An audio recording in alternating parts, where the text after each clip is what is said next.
ગેડ વિસ્તારના ખેડૂતો ચિંતિત, ચૂંટણી સમયે કરેલા વાયદા ફોકટ, હવે ખેડૂતો રામના ભરોસે। કેમેરામેન રાવલિયા મધુ સાથે જગદીશ યાદવ, જૂનાગઢ। આશીષ પીઠિયા, ચેરમેન કિસાન કોંગ્રેસ સમિતિ કેશોદ। આજે કેશોદ પ્રાંત અધિકારી મારફતે મુખ્યમંત્રી શ્રી તથા કલેક્ટર શ્રીને આવેદન આપવામાં આવ્યું છે કે કેશોદ તાલુકામાં અતિ ભારે વરસાદ અને પૂરના લીધે જે ખેડૂતોના પાક નિષ્ફળ થયા છે, જે ખેડૂતોનું જમીન ધોવાણ થયું છે, જે ખેડૂતોના ઘરમાં પાણી ઘૂસી જવાથી ઘર વખડીને નુકસાન થયું છે, જે ખેડૂતોના ગોડાઉન ધારિયામાં પાણી ઘૂસી જવાથી ઘાસચારાનું નુકસાન થયું છે અને જે ખેડૂતોના ઘર ધરાશાયી થયા છે પૂરના લીધે, એ તમામને તાત્કાલિક સહાય આપવામાં આવે એવું આવેદન આપવામાં આવ્યું છે।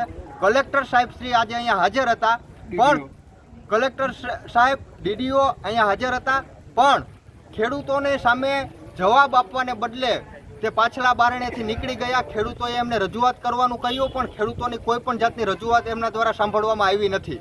પછી પ્રાંત અધિકારીશ્રીને આવેદન આપી અને ખેડૂતોએ માંગણી કરી છે કે તાત્કાલિક ધોરણે આની સહાય આપવામાં આવે અને તમામ ખેડૂતોને SDRF મુજબ 30 દિવસની રોજગારી ચૂકવવામાં આવે।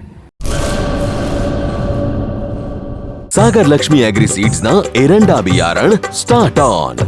લીલા લીલા છોડવાને એરંડા ભરપૂર, સુકારામાં ટકી રહે ને ઉપજ ભરપૂર। स्टार्ट ऑन एरंडा बियारण कॉस्मोस। લાંબી જાચેરી માળોમાં શક્તિ છે ભરપૂર, સુકારો ઓછો ને પાકે ઉપજ લખલૂટ। कॉस्मोस एरंडा बियारण।